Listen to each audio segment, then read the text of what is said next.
మీ ద్వారా నిజామాబాద్ జిల్లా పట్టణ ప్రజలకి ఆషాఢ మాస బోనాల శుభాకాంక్షలు.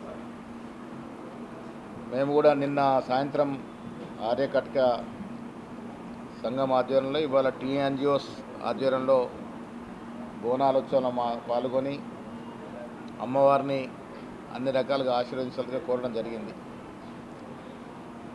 ఎల్నినో వల్ల చాలా భయపడ్డాం. ఎల్నినో ప్రమాదం వల్ల బాగా నష్టపోతుంది అనేటువంటి భయాందోళనను గత 15 రోజుల క్రితం రివ్యూ చేసుకున్నాం కలెక్టరేట్లో. కానీ అమ్మవారి దయ, భగవంతుడి ఆశీర్వాదం వల్ల కొంత వర్షాలు పడి కొంత ఊరటనిచ్చింది. ఇదే పరిస్థితి ముందుండి ఇంకా పుష్టంగా వర్షాలు పడి ఈ సంవత్సరం కూడా పంటలు సమృద్ధిగా పండాలి. నిజామాబాద్ జిల్లా కాకుండా యావత్ రాష్ట్రం మంచి వర్షాభావం నామోదై పంటలు పుష్కలంగా పండి తెలంగాణ రాష్ట్రం కాంగ్రెస్ నేతృత్వంలో ఇంకా ముందుకు సాగాలని రాష్ట్ర ముఖ్యమంత్రి రేవంత్ రెడ్డి గారికి, క్యాబినెట్ సహచరులందరూ కూడా దక్షతతో ప్రజలతో మమేకమే అవకాశం కలగజేయాలని భగవంతుడు కోరుకుంటా ఉన్నాం. నిజామాబాద్ జిల్లా అన్ని రంగాల అభివృద్ధి చెందుతూ ఉంది. ఇంజనీరింగ్ కళాశాల తీసుకొచ్చాం, క్లాసెస్ మొదలైనాయి. అగ్రికల్చర్ కళాశాల తీసుకొచ్చాం, క్లాసెస్ మొదలైనాయి. బిల్డింగ్ కూడా శాంక్షన్ అయింది. దాదాపు 85 కోట్లు బిల్డింగ్ కొరకు శాంక్షన్ అయింది. టెండర్ కూడా అయ్యింది. ఎప్పుడైనా వర్క్ స్టార్ట్ కావచ్చు. హామ్లో భాగంగా రోడ్ల నిర్మాణం జరుగుతూ ఉంది. స్ట్రెంథనింగ్ ఆఫ్ రోడ్లు జరుగుతూ ఉన్నాయి. లింబాద్రి గుట్ట పైన ఇచ్చినటువంటి 4 కోట్ల చిల్లర గెస్ట్ హౌస్ టెండర్ అయింది. ఎప్పుడైనా వర్క్ స్టార్ట్ అవుతుంది. నవనాథుల టెంపుల్లో ఇచ్చినటువంటి గెస్ట్ హౌస్ కూడా స్టార్ట్ అవుతూ ఉంది. పరిపాలన ఎక్కడ కూడా దారి తప్పకుండా ముందుకు సాగుతూ ఉంది. ఇటీవల చూశారు, ముఖ్యమంత్రి సివిల్ సప్లై నేతృత్వంలో కొంతమంది, అందరూ కాదు కానీ కొంతమంది రైస్ మిల్లర్లు ప్రభుత్వానికి ధాన్యం ఎగ్గొడితే కఠినమైన చర్యలు తీసుకొని ప్రభుత్వానికి నష్టం లేకుండా అందరి దగ్గర కూడా మాల్ రికవరీ చేస్తూ ఉంది. దాంట్లో కఠినంగా పోవాల్సిందిగా నేను కూడా ప్రభుత్వాన్ని విజ్ఞప్తి చేశాను. తన మన భేదం లేకుండా ప్రభుత్వ ఖజానా గండిగొట్టి ఎవరు మోసం చేసినా వారికి శిక్ష పడాల్సిందే. ఆ దృక్పథంతో ముందుకు పోవాలని, న్యాయంగా రూల్స్కు లోబడి కొంతమంది రైస్ మిల్లర్లు పనిచేస్తూ ఉన్నారు. వాళ్ళకు కూడా ఈ కొంతమంది వ్యక్తులు చేసే కార్యక్రమాల వల్ల వాళ్ళకు కూడా నష్టం జరిగే అవకాశం ఉంది. కాబట్టి దాంట్లో కొంత కఠినంగానే ఉండాల్సిందిగా ప్రభుత్వాన్ని కోరడం జరిగింది. ఇక రాష్ట్రంలో మనం చూసాం, విద్యాపరంగా, వ్యవసాయపరంగా, పారిశ్రామిక పరంగా ఈ 2.5 సంవత్సరంలో అన్నీ కూడా ప్రజల ఆకాంక్షకు అనుగుణంగా ఊహించిన దానికంటే కూడా ఎక్కువ జరుగుతూ ఉంది. ఇంటిగ్రేటెడ్ కళాశాలలు దాదాపు 80 చోట్ల ఇప్పటివరకే శాంక్షన్ అయ్యాయి. ఇంకా 40 చోట్ల కూడా కాలేజీలు వస్తాయి. ఆరోగ్యపరంగా ప్రైమరీ హెల్త్ సెంటర్ నుంచి నిమ్స్, ఉస్మానియా, గాంధీ వరకు పరిపూర్ణంగా బలోపేతం చేస్తూ ఉన్నాం. గత ప్రభుత్వంలో ఆరోగ్య శాఖ మొత్తం అడుగంటిపోయింది. దాన్ని కూడా పూర్తి ప్రక్షాళన చేసి బలోపేతం చేసే దశగా పనులు జరుగుతూ ఉన్నాయి. ఇలా అందరూ వరిపై వేస్తూ ఉన్నారు. కొంత డైవర్సిఫికేషన్ ఆఫ్ క్రాప్స్ జరిగితే బాగుంటుందని కూడా నేను గతంలో కూడా సూచన ఇచ్చాను, ఇప్పుడు కూడా సూచనలు ఇస్తూ ఉన్నాను. వరికి తగ్గట్టుగా దానికంటే కొంత ఎక్కువ ఆదాయం వచ్చే విధంగా రకరకాల క్రాప్స్ ఉన్నాయి యావత్ దేశవ్యాప్తంగా. అలాంటి క్రాప్స్ డైవర్ట్ అవుతే కొంత మేలు జరుగుతుందనే మాట కూడా నేను రైతాంగాన్ని విజ్ఞప్తి చేస్తూ ఉన్నాను. ఎవరిని బలవంతం పెట్టేది లేదు, కానీ కొంత డైవర్స్ అవుతే బాగుంటుందని. ఇలా పామ్ ఆయిల్ ఇండస్ట్రీ దినదినాభివృద్ధి చెందుతూ ఉంది. వ్యవసాయ శాఖ మార్చులు దీని మీద బాగా ఇంట్రెస్ట్ పెట్టి కృషి చేస్తూ ఉన్నారు. మంచి దిగుబడి వస్తూ ఉంది, లాభాలు కూడా వస్తూ ఉన్నాయి. అలాంటి క్రాప్స్ నిజామాబాద్ జిల్లాలో కమర్షియల్ క్రాప్స్కి మంచి అవకాశాలు ఉన్నాయి. ఇక్కడ భూమి పరంగా కానీ వాతావరణం పరంగా కానీ కూరగాయలు, పళ్ళు, రకరకాల పంటలు వేసుకునే అవకాశం ఉంది. ఆ దశ కూడా ఆలోచిస్తే రైతాంగం మంచిగా ఉంటుందనే మాట కూడా ఈ సందర్భంగా నేను మనవి చేస్తూ ఉన్నాను. నిజామాబాద్ ఉన్నటువంటి పెండింగ్ ప్రాజెక్టులన్నీ కూడా పూర్తి చేసే దశగా ప్రయత్నాలు జరుగుతూ ఉన్నాయి. మాధనగర్ ఆర్ఓబి బ్రిడ్జ్ విషయంలో కూడా రాష్ట్ర తరఫున ఉన్న బాకీలను కూడా చెల్లించిన ప్రభుత్వం సిద్ధంగా ఉంది. అది కూడా త్వరతగినే కంప్లీట్ చేసుకున్నటువంటి ప్రయత్నాలు జరుగుతూ ఉన్నాయి. వర్షాభావం వల్ల రోడ్లు చాలా దెబ్బతింటే తక్షణమే రోడ్లు మరమ్మతులు చేసి అన్నిటి కూడా రిపేర్ చేయాల్సిందిగా పోయిన వారం నేను కలెక్టర్ గారితో రివ్యూ చేసినప్పుడు వారి సూచనలు ఇవ్వడం జరిగింది. ఆ దశగా కూడా పనులు జరుగుతూ ఉన్నాయి. ప్రజలు కూడా ఉన్న పరిస్థితులు అర్థం చేసుకొని పరిస్థితికి అనుగుణంగా ప్రభుత్వానికి కూడా సహకరిస్తూ ముందుకు పోవాల్సిందిగా నేను విజ్ఞప్తి చేస్తూ ఉన్నాను. నిజామాబాద్ జిల్లాకి రావాల్సినటువంటి పారిశ్రామిక, వ్యవసాయ ఆధారిత, విద్యాపరంగా ఇంకేమైనా పెండింగ్ ప్రాజెక్టులు ఉంటే కూడా ఇక్కడ ఉన్న మేమందరము, మాకు ఇక్కడ 2 శాసనసభ్యులు ఉన్నారు, వారు అడ్వైజర్సు అందరం కలిసికట్టుగా జిల్లా అభివృద్ధి కోసం పాటుపడతాం. ఈ జిల్లాని అన్ని రకాలుగా అభివృద్ధి చేసుకునే దశగా మా ప్రయత్నం ఉంటుంది. నేను ఇవాళ పిసిసి అధ్యక్షుడిగా ఈ జిల్లాకి తనదైన శైలిలో ఒక అభివృద్ధి తీసుకురావాలనే ఆరాటం ఉంది కాబట్టి తప్పకుండా ఆ ప్రయత్నం చేస్తాము. జిల్లాకి రావాల్సిన ప్రాజెక్టులు, నిధులు, విధులు అన్నీ కూడా సమర్చుకునే ప్రయత్నం చేసి ఈ జిల్లాని ఒక మేటి జిల్లాగా తీర్చుకునే ప్రయత్నం ముందు ఉంటుంది. నేను అనలే 70-80 సంవత్సరాల క్రితం తెలంగాణలో చేతబడులు అన్నట్టు ఒక ప్రచారం ఉండేది. ఇవాళ సైన్స్ బాగా అభివృద్ధి చెందింది, అక్షరాస్యత పెరిగింది. తెలంగాణలో అట్లాంటి ఆచారాలు దాదాపుగా కనుమరుగైనాయి. కర్ణాటకలో, తమిళనాడులో కొన్ని ఆలయాలు వీటికి ప్రసిద్ధిగాంచున్నాయని బయట నానుడి.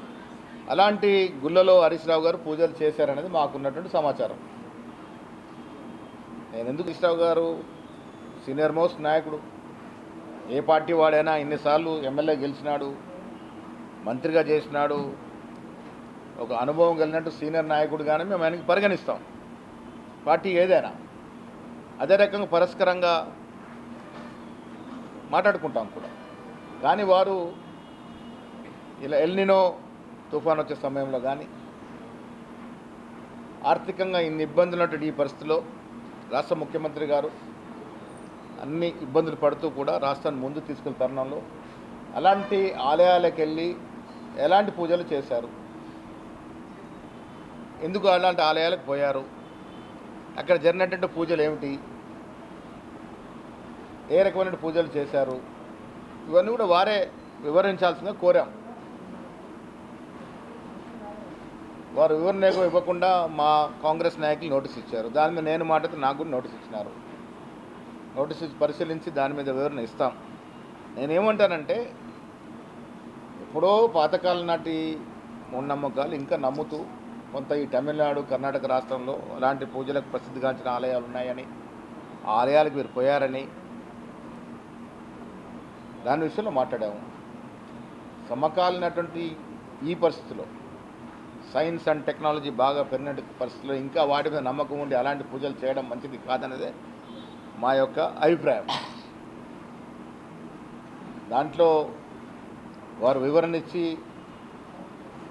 చెప్పుకుంటే అందరికీ మంచిది. మాట్లాడుతూ ఉన్నారు. ఇప్పటికి కూడా నేను ఆన్ రికార్డ్ చెప్తా ఉన్నాను, కాళేశ్వరంలో మన పెట్టిన డబ్బుకి సరిపడా లబ్ధి చేకూర్తలేదు. దాదాపు 1,00,000 కోట్ల పైనే కదా కాళేశ్వరం ప్రాజెక్టుకి పెట్టింది. అంత పెట్టిన ప్రాజెక్టుకి బీటలు బారినాయి, పలుగులు వచ్చినాయి అంటే దాని నాణ్యత ఏంటో ఇది బయటపడింది. ఇప్పుడు కాలే, 2023 వారు అధికారం ఉన్నప్పుడే బీటలు బారినాయి. డ్యామ్ సేఫ్టీ అథారిటీ వారు ఇచ్చినటువంటి రిపోర్ట్లోనే ఇది ప్రాజెక్టు ఈ రకంగా నీళ్ళు నింపుకుంటూ పోతే ఇది నిలవదనే మాట చెప్పడం జరిగింది. ఇప్పుడు ఇరిగేషన్లో నాకంత నైపుణ్యం లేనప్పటికీ కూడా నాకున్నటువంటి సమాచారం ప్రకారం ఇప్పుడు వస్తున్న నీరు ఆనాడు ప్రాణహిత చేవెళ్ళలో భాగంగా ఎల్లంపల్లి ప్రాజెక్టు ద్వారా వస్తున్న నీరు మాత్రమే అని నాకున్నటువంటి సమాచారం. కాళేశ్వరం కట్టిన తర్వాత అదనంగా పెద్దగా వచ్చినటువంటి నీరేమి లేదు. పోనీ దాన్ని ఉపయోగించుకుందామంటే ఆ నీటి తాకిడికి ఆ బ్యారేజ్ ఉంటుందో పోతో కూడా అనుమానం ఉంది వాళ్ళ. అందుకే నేను గతంలో కూడా చెప్పాను, నీరు నిల్వ ఉంచాలా తీయాలా, ఏ రకమైనటువంటి చర్యలు తీసుకోవాలో ఇది ఇరిగేషన్ నిపుణులు మాత్రం చెప్పగలుగుతారు, నిష్ణార్థులు మాత్రం చెప్పగలుగుతారు. వారి సలహా సూచనల మేరకు రాష్ట్ర ప్రభుత్వం పనిచేస్తూ ఉంది. ఎందుకు మనకి పరిస్థితి వచ్చింది? ఆనాడు అన్ని తానే కేసీఆర్ వివరించారు కాబట్టి. ఆయనే చెప్పాడు కదా అన్నీ నా కనుసనలో జరిగినాయని. డిజైనర్ వాళ్ళే, కేసీఆర్ గారే, కాపీ మేస్త్రి ఆయనే, ప్రభుత్వ అధినేత ఆయనే. ఇరిగేషన్లో నీటిపారుదల శాఖలో అనుభవం ఉన్న వ్యక్తులు, ఇంజనీర్లు ఆనాడు ఇచ్చిన సలహాలు సూచనలు తూచా తప్పకుండా పాటించి ఉండుంటే ఈ పరిస్థితి వచ్చేది కాదని ఇలా నిపుణులు చెప్తా ఉన్నారు. ఆనాడు ఆ రకంగా పాటించలేదు కాబట్టి ప్రాజెక్టు కొంత లోపభూయిష్టంగా నిర్మాణం జరిగింది. అందులోనూ ప్రాజెక్టు కట్టాల్సిన చోట ఆనాడు మారస్తూ సంప్రదింపులు జరిపి తుమ్మిడి హట్టి దగ్గర కట్టి ఉండుంటే గ్రావిటీ ద్వారా నీళ్లు మల్లన్న సాగర్ వరకు వచ్చేవి. ఇంత ఎలక్ట్రిసిటీ భారం పడేది కాదు, ఇంత ఆర్థిక భారం పడేది కాదు. కట్టకూడని చోట కట్టి అధిక వ్యయాన్ని దాన్ని పెంచి పైపుల మీద పైపులు పెట్టి ఎత్తిపోతల మీద ఎత్తిపోతలు కట్టి లక్షల కోట్ల రూపాయలు దాంట్లో వెదజల్లి ఇలా మా పాపమే లేదు, మా తప్పిదమే లేదంటే అట్లా అవుతుంది. కేటీఆర్ ఏం మాట్లాడినా మేం మాట్లాడుతుంది ఇరిగేషన్ నిపుణులు ఇచ్చినటువంటి సమాచారాన్ని బేస్ చేసుకుని మాట్లాడుతూ ఉన్నాం. వాళ్ళే కదా చెప్పాల్సింది. ఏళ్ల తరబడి ఇరిగేషన్ శాఖలో పనిచేస్తున్న ఇంజనీర్లు కదా చెప్పాల్సింది.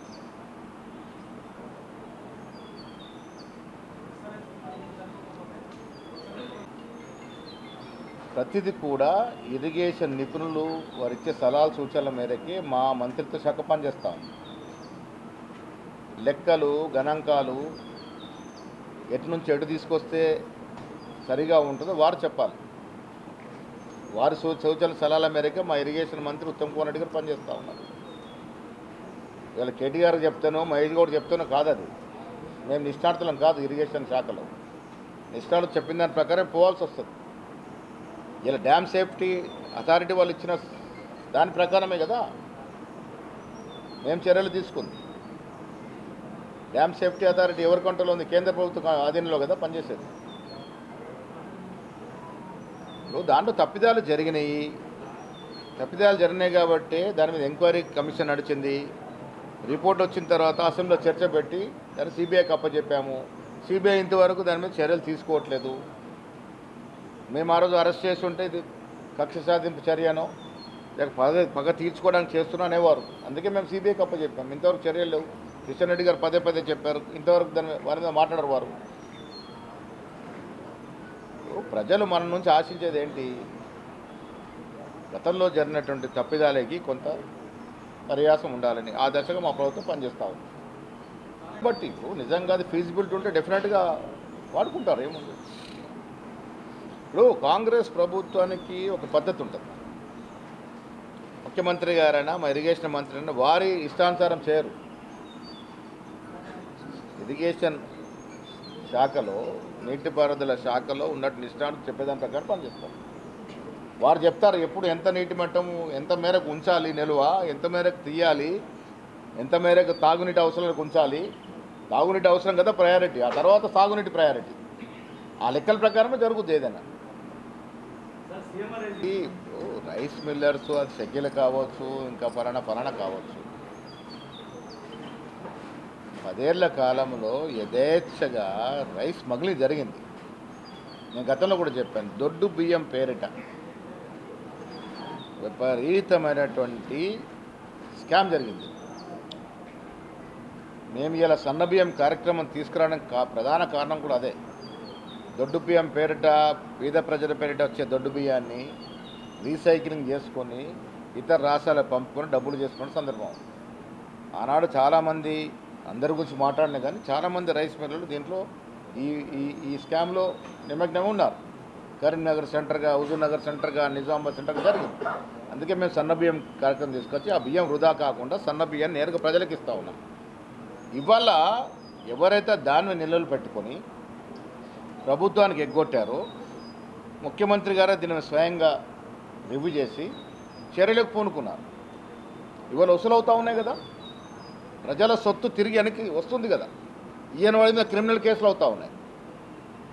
నాకు కూడా ఈ పట్టణంలో జిల్లాలో రైస్ మిల్లు చాలామంది మిత్రులు ఉన్నారు. మిత్రత్వం వేరు, కానీ తప్పు చేసిన వాడికి శిక్ష పడాల్సింది చెప్తా ఉన్నాం. మేము ప్రభుత్వానికి, ముఖ్యమంత్రికి, మంత్రి గారితో కూడా చెప్పాను.